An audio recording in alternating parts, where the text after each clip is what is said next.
Bienvenidos a otro programa de Hablando con Propiedad Intelectual. Un gusto que nos acompañes y sobre todo que nos acompañen en esta serie de programas que hemos propuesto para discutir los artículos que publicamos en este libro que acaba de salir.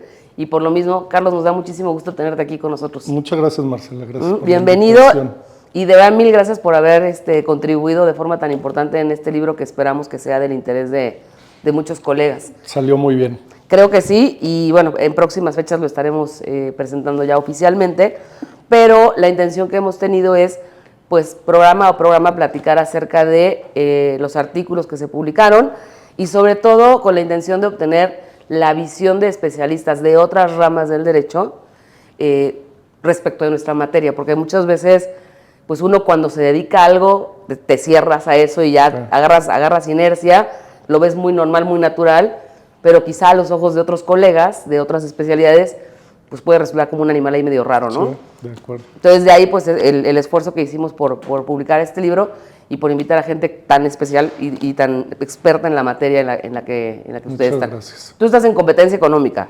Tu vida profesional ha sido competencia económica. Sí, toda mi vida profesional la he dedicado al tema de competencia económica. Estuve 10 años trabajando en COFECE, COFECO, el regulador de competencia.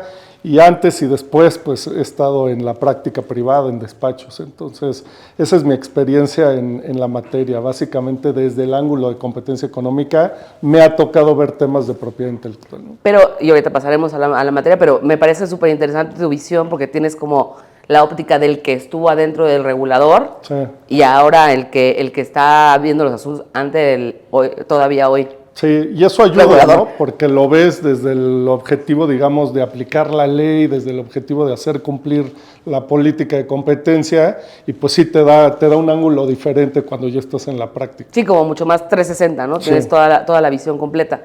Y hablando de cómo en otras ramas del derecho pueden ver la nuestra de propiedad intelectual como curiosa, vamos a decirlo, pues una de las grandes discusiones, bueno, a ver, empecemos por el tema de competencia económica. Una de las funciones que tiene es evitar las prácticas monopólicas en general, ¿no? O sea, el monopolio es como tu objeto de estudio, sí, ¿no? Sí, exacto. De hecho, en muchas jurisdicciones se le llama la práctica antimonopolio, ¿no? Porque el objetivo es acabar con los monopolios de alguna manera. Exacto. Y luego entonces esto nos trae a nuestro piso, en donde, pues, uno de los principios rectores de propiedad intelectual es precisamente la exclusividad, aunque sea por cierta temporalidad, respecto a dimensiones, respecto a signos distintivos, respecto a creación, obras artísticas, y pues un poco el monopolio justificado, ¿no? De alguna manera.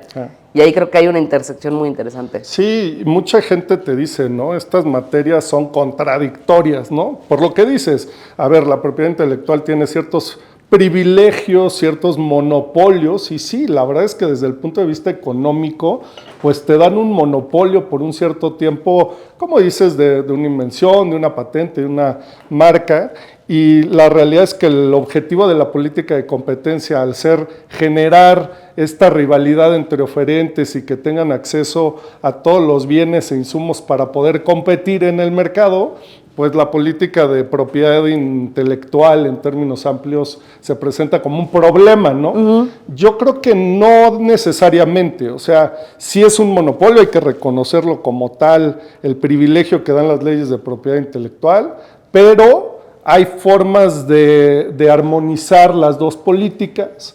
Creo que hay formas de generar competencia aún con esos privilegios, y además entender que esos privilegios, y tú lo sabes mejor que yo, Marcela, pues tienen una razón de ser, ¿no? Tienen el objetivo de promover la innovación, tienen el objetivo de que haya un desarrollo económico, y entonces eso creo que sí encaja, sí se armoniza con el tema de competencia económica.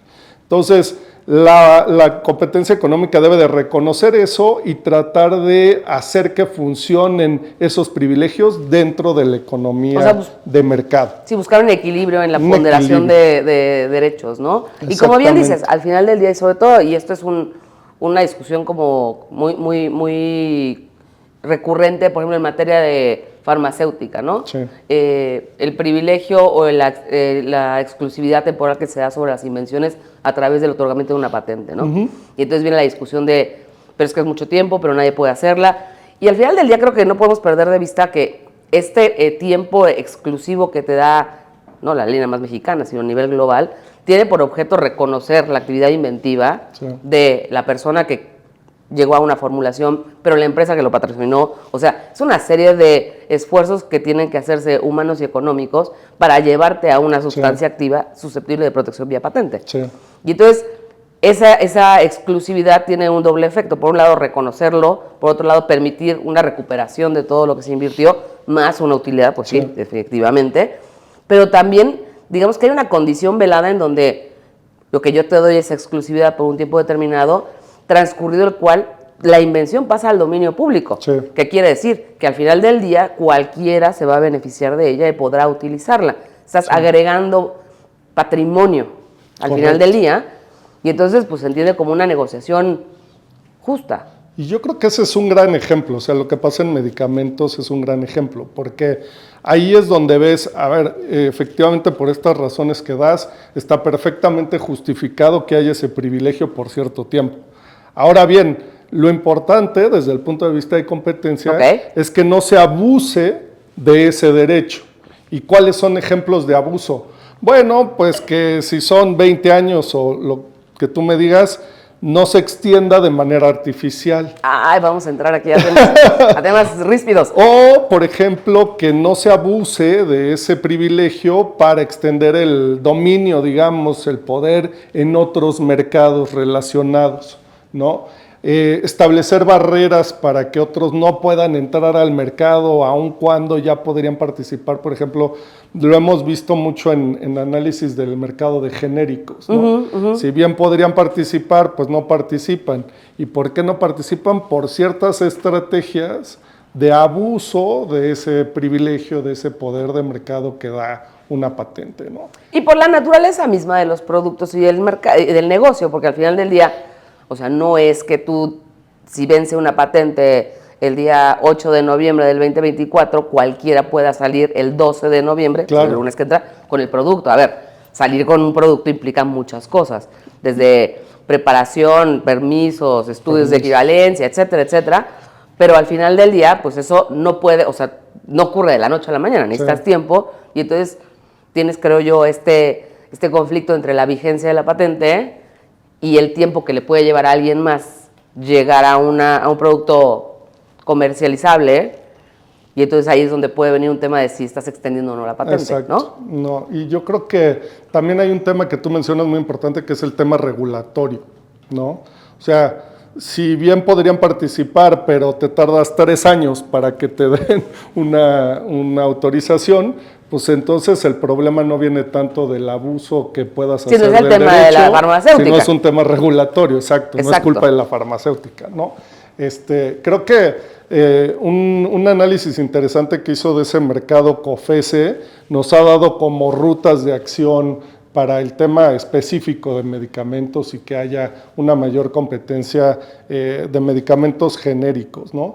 Y sí ha comparado hay muchos datos muy interesantes. Por ejemplo, creo que solo en 4 de cada 10 medicamentos realmente surge la competencia de genéricos en un tiempo razonable. Es muy raro eso, ¿no?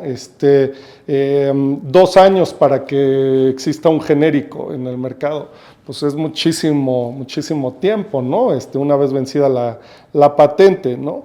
Entonces, creo que ese tipo de datos, por ejemplo, había otro dato interesante que recuerdo que era, en México, ya cuando pueden participar los genéricos y después de estos 2 años, digamos, de trámites, aún en esos casos solo hay 2 o 3 genéricos, ¿no? Por cada medicamento, cuando en otros mercados como Estados Unidos hay más de 10. Entonces, creo que hay muchos retos ahí. COFES identificó unos temas muy interesantes también regulatorios, como te digo, también temas de inversión, ¿no? De general, cómo se existen barreras a la inversión en México. Entonces, creo que hay mucho trabajo por hacer. El tema de medicamentos es muy interesante. Sí, es un tema muy polémico, ¿no? Pero es un ejemplo muy, muy bueno para hablar de esto. Creo que han surgido menos controversias respecto a el monopolio o privilegio en materia de derechos de autor. Creo que ahí es un poquito más sencillo, no obstante que hace unos meses hubo alguna discusión en medios acerca, por ejemplo, de Mickey Mouse, ¿no? De si Mickey Mouse iba a caer en dominio público o no, que porque ya había cumplido 100 años, o sea, ya había concluido su vida, la vida de la primera obra. No sé si te tocó ver algo a ti de eso. Eso me ha tocado menos, como dices, hay menos discusión al respecto. Yo creo que el privilegio que se da en ese ámbito es básicamente pues reconocer la inventiva de una persona, normalmente una persona individual, ¿no? Que tiene pues un desarrollo muy particular y con una carga cultural muy importante. Entonces creo que ahí el tema de competencia económica ha operado menos, pero se está presentando mucho en temas, por ejemplo, de canciones, ¿no? Y el uso de estas plataformas que están de alguna manera pues dando entrada al uso de la música, al uso de las películas como nunca había pasado antes. Y entonces, ¿qué pueden hacer, no? Y sí es un tema interesante el ver el uso de estas obras en las plataformas y qué pueden y qué no pueden hacer. Creo que ahí vamos a tener muchos retos ahora con el uso, por ejemplo, de la inteligencia artificial, con el crecimiento de este tipo de negocios, pues hay mucho por explorar ahí, ¿no? Sí, además al final del día, pues tienes que también ver la manera y los medios que utilizan los competidores para los agentes del mercado, creo que se llama la ley. Agentes económicos. Agentes económicos, para participar en el mercado. O sea, está muy bien que todos participemos, pero no podemos participar realizando ciertas prácticas. Exacto. Sí, el tema de competencia económica trata de proteger que no haya prácticas en el mercado que le llamamos en la ley en México monopólicas, ¿no? Que de alguna manera permitan a los competidores, a los agentes económicos, como dices, pues excluir a la competencia en el mercado, o por otro lado que se pongan de acuerdo para evitar la competencia entre ellos, sobre todo los competidores, ¿no? Y eso sí se presenta mucho en el tema de propiedad intelectual. O sea, hay ciertos mecanismos en los que los participantes del mercado pueden estar de alguna manera excluyendo a otros competidores de participar o poniéndose de acuerdo en cosas que no se deberían de poner de acuerdo, ¿no? La experiencia en Estados Unidos, pues de los pools de patentes, por ejemplo, de mecanismos para coordinar ciertas patentes, el acceso a esas patentes, sobre todo cuando hay a veces transacciones importantes. Ha habido casos muy famosos donde se venden pools de patentes muy importantes porque una empresa se fue a la quiebra o porque hay una entrada de nuevo competidor, hay una fusión, una adquisición. Y entonces ese tema tiene que ser analizado por el regulador de competencia para ver cómo afecta al mercado, ¿no? Y el desconocimiento de eso puede afectar mucho las decisiones y al revés, ¿no? Acabar afectando la competencia por no entender la parte de la propiedad intelectual y de cómo funcionan esos derechos. El ejemplo de pools de patentes es muy interesante. Sí, o por ejemplo muchas veces cuando, ahorita que mencionabas las adquisiciones o fusiones, muchas veces cuando en el ámbito de la propiedad intelectual tenemos una fusión o una adquisición, pues para nosotros puede de entrada ser muy simple decir, bueno, pues entonces el patrimonio, incluidos los intangibles de A, va a pasar a B, ¿no? Y vamos, es una cuestión de documentar la transmisión, presentar la inscripción y punto, pero previo a eso tiene que ocurrir la autorización por parte del regulador en materia de competencia económica, y hemos visto muchos casos en donde se puede dar la operación, pero sujeta a determinadas condiciones que pone el regulador. Es decir, a ver, sí puedes comprar esta empresa o sí puedes fusionarla, pero vas a tener que deshacerte, hacer una desinversión, creo que es el término, ¿no? Y normalmente, como dices, puede ser una desinversión, o sea, obligar a que la empresa que se está generando no adquiera cierto tipo de patentes, cierto tipo de marcas, puede ser una planta incluso, un negocio determinado, pero también hay como, digamos, eso se les llaman los condicionamientos estructurales, pero también puede haber condicionamientos de conducta. Y ahí los temas de propiedad intelectual son bien interesantes porque te pueden obligar a licenciar ciertos derechos, ¿no? Los famosos CEPs, ¿no? Los derechos estándar, donde en Estados Unidos, por ejemplo, se dio una adquisición de algunas empresas, creo que era una empresa relacionada con Apple, por ejemplo, que compró todas las patentes de Nobel, me parece que es, ¿no? Y entonces la autorización de parte del regulador de competencia fue condicionada a, sí, puedes comprarlos, pero los tienes que licenciar. Ok, ¿no? Y bajo estos condicionamientos, bajo estos estándares, digamos que fueran accesibles a todos en un precio justo, en fin, una serie de condiciones bien interesantes para que pudieran adquirir esa empresa o ese paquete, digamos, de activos de la empresa, ¿no? Sí, con el objetivo de alguna manera matizar la preponderancia que pueda tener ese agente en el mercado, ¿no? Exacto. Que tú no crezcas, o sea, un poco el regulador de competencia lo que busca en esto es que tú no crezcas y domines un mercado en base a comprar la propiedad intelectual de los otros competidores y con eso puedas cerrarlo a que nadie más pueda competir. Sí, o sea, si quiero el cargador tiene que ser contigo, digo, muy burdo el ejemplo, pero que todo lo tenga que yo comprar de ti.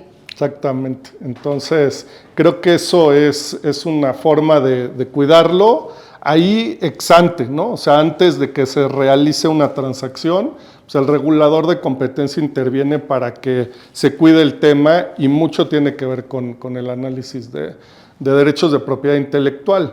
Y luego están estas posibilidades de actuar ex post, ¿no? Cuando el regulador ve que hay un problema, ve que hay una empresa que ya existe que está abusando de su poder, entonces interviene, ¿no? Y muchas veces la sanciona con multas muy importantes, ¿no? Por abusar de ese poder. Hay mecanismos para ponerse de acuerdo con la autoridad y resolverlo. Hay un caso muy famoso de Samsung, precisamente también tenía que ver con Apple, donde se consideró en Estados Unidos que Samsung estaba a través del litigio con sus patentes, impidiendo que Apple pudiera competir. Okay. ¿No? Y entonces Samsung estaba abusando de su poder de mercado, según las autoridades de Estados Unidos, y lo que hizo Samsung fue llegar a un acuerdo con las autoridades y decir, bueno, vamos a ver cómo podemos resolver esta discusión. Le permitieron a Apple usar y a todas las empresas del sector. Licencias cruzadas o algo ahí. Exactamente, a través de licencias cruzadas y pues así ha desarrollado sus productos Apple y se resolvió ese problema, ¿no? Entonces, hay muchos casos donde también la actuación es posterior a que haya una conducta, a que haya un problema, ¿no? Ahora, fíjate, me voy a desviar un poco del libro, pero tengo que aprovechar que estás aquí. me surge, por ejemplo, la duda de qué pasa cuando, en apariencia por lo menos, una empresa registra una marca con el ánimo de ser... A ver, cuando tú registras una marca...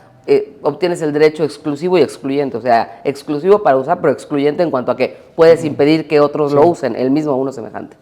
Y luego hay casos en donde, pues, la autoridad, sobre todo antes, ahorita son un poco más meticulosos, pero, pues, registraron unas cosas aberrantes, o sea, aberrantes en el sentido de, o sea, marcas totalmente descriptivas para ciertos productos en donde claramente estaban aludiendo a una característica del producto. No voy a poner ejemplos específicos para no meterme en problemas, ¿eh? Pero, ¿qué pasa cuando obtienes el registro, la autoridad te lo entrega, pues es un registro válido hasta que no se demuestre lo contrario, hay una decisión firme que así lo sostenga? Y con base en ese registro, tú empiezas a amedrentar a tus competidores para que no utilicen una palabra, un diseño, un color, un dibujo que es inherente al producto. Sí. Eso, mi pregunta creo que es específicamente, ¿ese registro de marca te cubre, es un bulletproof ante COFESE? Yo creo que no. Yo creo Okay. que esos casos, como el que describes, pueden ser considerados prácticas monopólicas. O sea, el mismo hecho de obtener el registro. Okay. Sí, y hay un concepto amplio en la ley de competencia que es incrementar los costos al rival. Okay. O sea, tienes acciones que son básicamente, no para competir, para ir a hacerlo bien en el mercado y para ganarme el favor del consumidor, sino para molestar. Son para molestar al competidor. Y que, digo, eso obviamente habría que analizarlo y la COFESE lo que ha dicho es que no puede ser un acto, tienen que ser varios actos y tiene que haber como una intención repetida de hacer eso. Pero sí hay muchos casos donde puedes probar que lo están haciendo para chantajear o para molestar o para evitar la competencia. El tema también puede ser con marcas, pero puede ser con patentes. Por ejemplo, ha habido casos y es un ejemplo de abuso del derecho incluso, donde lo que están haciendo es interviniendo a través de juicios, ¿no? Tratando de establecer varios procedimientos para efecto de que la otra persona no pueda participar en el mercado, por ejemplo, reclamándole cualquier tipo de temas de propiedad intelectual. Y eso se considera una práctica monopólica, ¿no? El hecho de que tú hagas una serie de acciones para impedir que el otro pueda participar libremente en el mercado o incluso con el solo hecho de incrementarle los costos de participar en un mercado, ¿no? Entonces lo ahogas en procedimientos o lo ahogas en este tipo de chantajes y no importa que ya tuvieras la marca o no importa que la autoridad X le haya dado tal derecho o incluso que un juez haya decidido X en su favor, pero toda la estrategia que estás teniendo es para molestar al otro, pongámoslo así, eso puede ser considerado ilegal bajo la ley de competencia. O sea, digamos que tu registro de marca no te protege, no te blinda, sino que puede inclusive actuar en tu contra. Puede ser un ejemplo de cómo le quieres incrementar los costos al de junto, ¿no? Sí. Es bien interesante porque ahí también se meten todos estos procedimientos de extensión de la patente. Y yo sé que es polémico el tema, pero que varios procedimientos sean solamente para alargar una protección, pueden caer en ese concepto. ¿Hay algún caso, no necesariamente en México, pero a ver, antes de mi pregunta, mi entender es que la COFESE ha sido muy activa y muy contundente en sus resoluciones y en la manera en la que estudia los casos y emite resoluciones con el objeto de garantizar. Creo que al principio el principal bien tutelado es el consumidor, o sea, independientemente de que no es Profeco, pero... El consumidor, correcto, ¿no? Es el bienestar del consumidor, digamos, a través de proteger la eficiencia de los mercados, ¿no? Exactamente, ese es el objetivo. Entonces, bueno, mi impresión por lo menos es que es muy activa y que se toma muy en serio su papel. Tú eres la segunda persona que conozco que ha estado adentro de la COFESE y que después migró su práctica a la práctica privada, pero no tengo ahorita claridad en cuanto a alguna resolución directamente vinculada con propiedad intelectual en México o en el extranjero. Yo creo que no hay mucho, tienes toda la razón. En México hay muy poca experiencia. En algunos casos, por ejemplo, donde se autorizó la compra de una televisora o de una productora, pues se analiza el tema, pero tangencialmente, ¿no? El caso no es específicamente de propiedad intelectual. Se han analizado algunas denuncias que tuvieron que ver con este tema de abusar del litigio para incrementar, digamos, el costo de entrar como genérico a algún mercado.